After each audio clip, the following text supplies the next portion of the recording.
حضرت ابو سعید خدری رضی اللہ تعالیٰ عنہ فرماتے ہیں کہ ہم لوگ مسیح دجال کا ذکر کر رہے تھے کہ پیارے آقا صلی اللہ علیہ وسلم تشریف لائے اور ارشاد فرمائے کہ میں تمہیں ایسی چیز کی خبر نہ دوں جو مسیح دجال سے بھی زیادہ میرے نزدیک تمہارے لیے خوف ہے، تمہارے لیے خطرناک ہے۔ تو ہم نے عرض کیا ہاں یا رسول اللہ صلی اللہ علیہ وسلم۔ تو پیارے آقا صلی اللہ علیہ وسلم نے ارشاد فرمایا کہ وہ شرک خفی ہے، آدمی نماز پڑھنے کے لیے کھڑا ہوتا ہے تو اس وجہ سے طول دیتا ہے، یعنی اس وجہ سے دیر کرتا ہے کہ دوسرا شخص اسے نماز پڑھتا ہوا دیکھے۔ مطلب یہ کہ اس حدیث پاک میں ریاکاری کی مذمت کی گئی ہے کہ وہ شخص جو نماز تو پڑھتا ہے لیکن اس لیے پڑھتا ہے تاکہ اسے دوسرے لوگ دیکھ کر کہیں کہ یہ نمازی ہے۔ تو نماز پڑھیں اپنے رب کو راضی کرنے کے لیے، لوگوں کی دکھاوے کے لیے نماز نہ پڑھیں۔ اس حدیث پاک کو زیادہ سے زیادہ شیئر کریں اور پہلی بار آئیں تو چینل کو سبسکرائب کر دیں۔ حلال روزی کے بارے میں ہمارے پیارے آقا صلی اللہ علیہ وسلم کا فرمان کیا ہے؟ تو آئیے سنتے ہیں۔ حدیث پاک میں ہے کہ حضرت عبداللہ بن مسعود رضی اللہ تعالیٰ عنہ نے کہا کہ حضور پاک صلی اللہ تعالیٰ علیہ وسلم نے ارشاد فرمایا کہ شریعت کے دیگر فرائض کے بعد حلال روزی حاصل کرنا فرض ہے۔ گزارش ہے چینل کو سبسکرائب کر دیں۔ ہر شخص یہ جانتا ہے کہ فتح مکہ سے پہلے خانہ کعبہ میں 360 بتوں کی پوجا کی جاتی تھی۔ فتح مکہ کے دن حضور پاک صلی اللہ تعالی وسلم خانہ کعبہ میں تشریف لے گئے۔ اس وقت دست مبارک میں ایک چھڑی تھی اور آپ زبان اقدس سے آیت کریمہ تلاوت فرما رہے تھے، جاء الحق وزهق الباطل ان الباطل کان زہوقا۔ حق آ گیا اور باطل مٹ گیا، یقیناً باطل مٹنے ہی کے قابل تھا۔ آپ اپنی چھڑی سے جس بت کی طرف اشارہ فرماتے تھے وہ بغیر چھوئے ہوئے فقط اشارہ کرتے ہی وہ دھم سے زمین پر گر جایا کرتا تھا۔ اس ویڈیو کو زیادہ سے زیادہ لوگوں تک پہنچائیں۔ قرآن پاک میں 14 ایسے مقامات ہیں جس کے پڑھنے سے یا سننے سے سجدہ واجب ہو جاتا ہے۔ اس سجدے کو سجدہ تلاوت کہا جاتا ہے۔ سجدہ تلاوت کرنے کا مسنون طریقہ کیا ہے؟ سجدہ تلاوت کرنے کا مسنون طریقہ یہ ہے سیدھا کھڑا ہو جائیں اور اللہ اکبر کہتا ہوا سجدے میں جائیں اور سجدے میں 3 بار سبحان ربی الاعلی پڑھیں اور پھر اللہ اکبر کہتا ہوا سیدھا کھڑا ہو جائیں اور بس۔ تکبیر کے وقت نہ ہاتھ اٹھانا ہے اور نہ ہی تشہد پڑھنا ہے اور نہ سلام پھیرنا ہے، بس اتنا کہ اللہ اکبر کہتا ہوا سجدے میں جائیں اور پھر 3 بار سبحان ربی الاعلی پڑھیں اور پھر اللہ اکبر کہتا ہوا سیدھا کھڑا ہو جائیں، بس یہی سجدہ تلاوت ہے۔ اس ویڈیو کو زیادہ سے زیادہ لوگوں تک پہنچائیں تاکہ لوگ اس مسئلے کو جان سکیں۔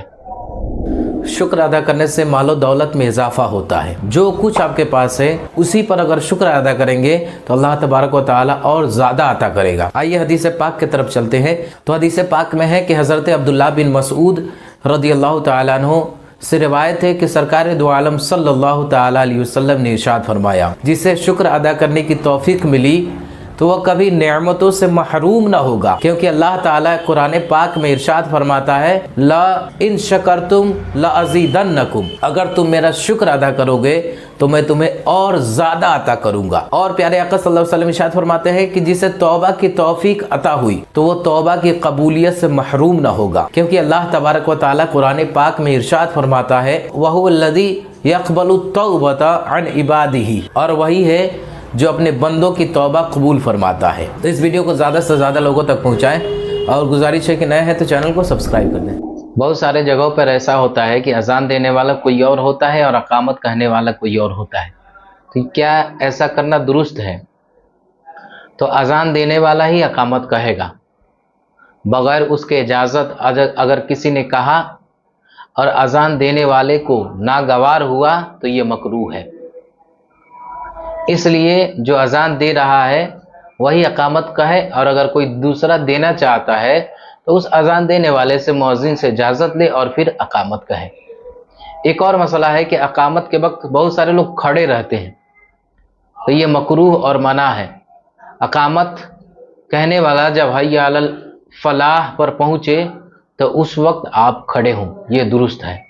اس ویڈیو کو زیادہ سے زیادہ شیئر کریں اور گزارش ہے کہ چینل کو قرآن کریم کی جمع و تدوین حضرت ابوبکر صدیق رضی اللہ تعالیٰ عنہ کا زبردست دینی کارنامہ ہے۔ نبی اکرم صلی اللہ علیہ وسلم پر پورا قرآن 23 سال میں نازل ہوا، جو کہ صحابہ کرام رضی اللہ تعالیٰ عنہم اجمعین کے سینوں میں محفوظ تھا۔ عہد صدیقی کے لڑائیوں میں بہت سے صحابہ کرام شہید ہونے لگے، خاص کر جنگ یمامہ میں بہت سے صحابہ کرام کی شہادت ہوئی۔ کثرت شہادت کی وجہ سے حضرت عمر فاروق اعظم رضی اللہ تعالیٰ عنہ نے حضرت ابوبکر صدیق رضی اللہ تعالیٰ عنہ سے اظہار خیال کیا کہ قرآن پاک کو جمع کیا جائے، تو حضرت ابوبکر صدیق رضی اللہ تعالیٰ عنہ نے کہا کہ جو کام رسول پاک صلی اللہ علیہ وسلم نے نہیں کیا اس کو میں کیسے کروں۔ اس پر حضرت ابوبکر صدیق اور حضرت عمر فاروق اعظم رضی اللہ تعالیٰ عنہ کے درمیان بحث چھڑ گئی، بحث ہو گئی۔ آخرکار حضرت ابوبکر صدیق رضی اللہ تعالیٰ عنہ کے دل میں یہ بات بیٹھ گئی کہ ہاں، قرآن کو جمع کرنا اس زمانے کا اہم ترین ضرورت ہے۔ حضرت انس رضی اللہ تعالیٰ عنہ سے مروی ہے کہ سرکار دو عالم صلی اللہ تعالیٰ علیہ وسلم نے ارشاد فرمایا کہ میت کے ساتھ 3 چیزیں جاتی ہے، 2 واپس لوٹ آتی ہے اور 1 اس کے ساتھ رہ جاتی ہے۔ اس کے ساتھ اس کے اعمال، اس کے مال اور اس کے اہل و عیال جاتے ہیں، اس کے مال اور اس کے اہل و عیال لوٹ آتے ہیں اور اس کے اعمال اس کے ساتھ رہ جاتے ہیں۔ تو اس لیے ہمیں آخرت کی فکر کرنی چاہیے کہ ہم یہاں جو کچھ بناتے ہیں، جو کچھ ہمارے آل و اولاد وہ سب یہیں رہ جائیں گے، لیکن ہمارے ساتھ نیک اعمال جائیں گے۔ تو اس لیے نیک اعمال کریں تاکہ قبر میں پریشانی نہ ہو۔ اس ویڈیو کو زیادہ سے زیادہ شیئر کریں۔ پھر ملتے ہیں نئی ویڈیو کے ساتھ۔ یتیم کے ساتھ ہمیشہ اچھا سلوک کرنا چاہیے۔ آئیے حدیث پاک سے جانتے ہیں کہ یتیم کے ساتھ اچھا سلوک کرنے میں کیا فائدہ ہے اور برا برتاؤ کرنے میں کیا فائدہ ہے۔ حدیث پاک میں ہے کہ حضرت ابو ہریرہ رضی اللہ تعالیٰ عنہ سے روایت ہے کہ ہمارے پیارے آقا صلی اللہ تعالیٰ علیہ وسلم ارشاد فرماتے ہیں کہ مسلمانوں کے گھروں میں وہ گھر بہت اچھا ہے جس میں یتیم کے ساتھ اچھا سلوک کیا جائے، یتیم کے ساتھ اچھا برتاؤ کیا جائے، اور مسلمانوں میں وہ گھر بہت برا ہے جس میں یتیم کے ساتھ برا سلوک کیا جاتا ہے، یتیم کے ساتھ برا برتاؤ کیا جاتا ہے۔ حوالہ نیچے موجود ہے، دیکھ سکتے ہیں، اور گزارش ہے کہ اس ویڈیو کو زیادہ سے زیادہ شیئر کریں اور چینل کو سبسکرائب کر دیں۔ پھر ملتے ہیں ایک نئی ویڈیو کے ساتھ۔ دیکھیے بہت سارے ایسے لوگ ہوتے ہیں جنہیں سونے کی دعا اور جاگنے کی دعا یاد نہیں ہوتی ہے، یعنی بیدار ہونے کی دعا یاد نہیں ہوتی ہے۔ تو آئیے میں آپ کو بتا دیتا ہوں۔ جب سونے کا ارادہ کریں نا تو سب سے پہلے آپ یہ دعا پڑھ لیں، اللہم بسمک اموت و احیا، اور پھر جب صبح سویرے بیدار ہوں تو آپ اس دعا کو پڑھ لیا کریں، الحمدللہ الذی احیانا بعدما اماتنا و الیہ النشور۔ اس دعا کو پڑھ لیں گے، اللہ تبارک و تعالی آپ کی حفاظت فرمائے گا۔